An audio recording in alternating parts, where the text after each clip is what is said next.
کیا فرماتے ہیں علماء دین اس مسئلہ میں کہ قبرستان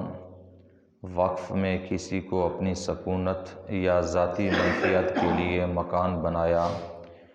یا مقبرہ غیر وقف ہے، مالک کا خاص قبور پر یا قبروں سے جدا مکان تعمیر کرنا، خصوصاً اس قبر پر جو بلا اجازت مالک اس کی زمین میں بنا لی ہو، اس میں سے میت کو نکال کر یا بے نکالے ہوئے جائز ہے یا نہیں، اس میں شریعت کا حکم کیا ہے؟ یعنی سائل نے چند ایک سوالات اس ایک سوال کے اندر فرمائے کہ ایک تو قبرستان کی جو وقف جگہ ہے اس کے اندر کوئی شخص اگر اپنا ذاتی مکان بناتا ہے یا جس نے وہ جگہ وقف کی ہے وہ اپنی اس میں رہائش گاہ بناتا ہے تو اس بارے میں شرعی حکم کیا ہے؟ اور دوسرا، اگر کسی کی زمین میں کسی میت کو دفن کر دیا گیا بغیر اس کی اجازت کے، تو اب وہ مالک زمین اس جگہ پر اپنے مکان بنا سکتا ہے، یعنی اس جگہ کو تصرف میں لا سکتا ہے یا نہیں؟ اب اس کی قبر کو اکھیڑنا پڑے گا، یعنی میت کو نکالنا پڑے گا یا نہیں نکالنا پڑے گا، اس میں شریعت کا حکم کیا ہے؟ تو آپ علیہ الرحمہ نے جواب ارشاد فرمایا، مقبرہ وقف میں اپنا مکان سکونت بنانا یا خلاف وقف اپنے کسی تصرف و انتفاع میں لانا حرام ہے، کہ اس لیے کہ وقف کا حکم یہ ہے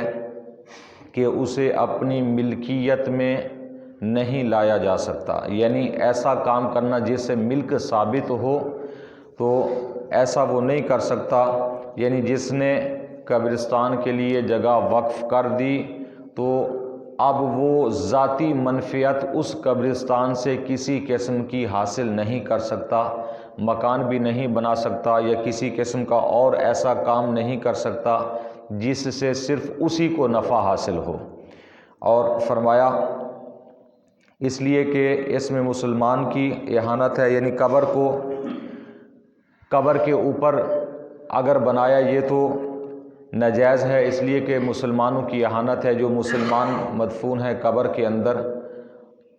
یہ تو بالکل ہی ناجائز و حرام ہے، بلکہ اشد حرام ہے، اس لیے کہ ایک تو مسلمانوں کی توہین یہ حرام کہ مسلمانوں کی قبروں پر مکان بنانا تو اس میں اٹھنا بھی ہوگا، بیٹھنا بھی ہوگا، چلنا بھی ہوگا، پیشاب پخانہ بھی قبروں کے اوپر ہوگا۔ قبرستان کے اندر جب مکان بنائیں گے تو یہ ساری چیزیں اشد حرام اور ناجائز ہو جائیں گی۔ اور اس کے علاوہ حضور نبی کریم صلی اللہ علیہ وسلم کا فرمان اقدس ہے کہ آپ علیہ الصلوۃ والسلام نے ارشاد فرمایا، لیس لعرق ظالم حق،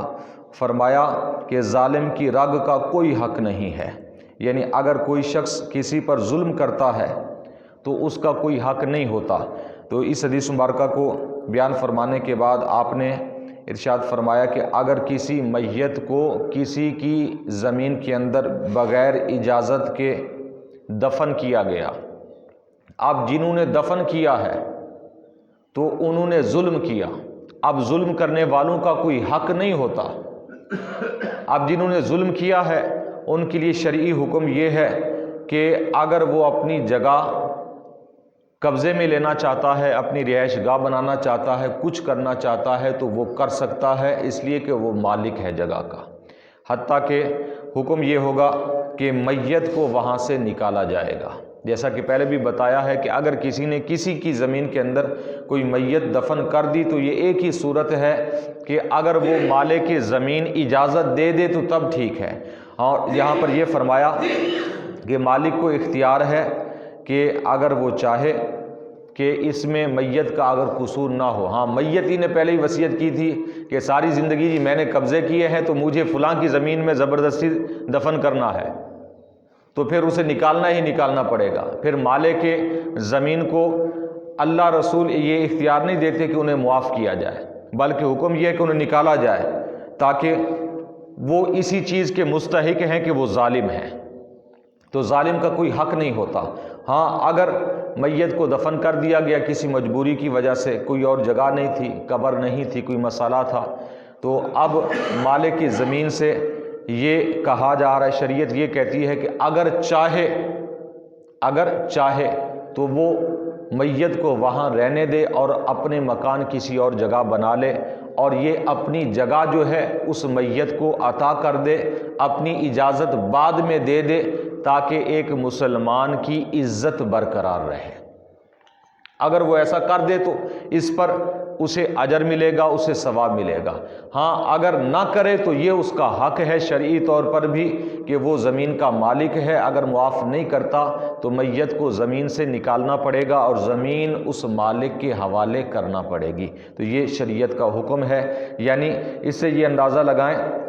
کہ آج کل تو لوگ ذرا برابر بھی کسی کی پرواہ نہیں کرتے، جو جس کا حق ہے اسے دینا چاہیے، جس کا جو حق ہے اسے ملنا چاہیے۔ اگر دنیا کے اندر ہم نہیں دیں گے تو قیامت کے میدان میں دینا پڑے گا۔ اور میت کو نکالنے کی، حالانکہ ہمارے دین اسلام کے اندر کوئی صورت نہیں ہے کہ جب میت کو دفن کر دیا گیا تو اب نکال نہیں سکتے، سوائے ایک صورت کے کہ جب کسی کی زمین میں دفن کیا اور انہوں نے اجازت بھی نہیں دی تھی دفن کرنے کی، تو اب شرعی حکم یہ ہے کہ شریعت یہ فرماتی ہے کہ اپنی میت کو نکال لیا جائے، جب کہ زمین کا مالک مطالبہ کرے تو وہ اپنی زمین خالی کرا سکتا ہے۔ اللہ تعالیٰ کی بارگاہ میں دعا ہے کہ ہم سب کو دین کی صحیح سمجھ عطا فرمائے، حضور نبی کریم صلی اللہ علیہ وسلم کے نقش قدم پر چلنے کی توفیق عطا فرمائے۔ آمین بجاہ النبی الآمین، وما علیہ الا البلاغ۔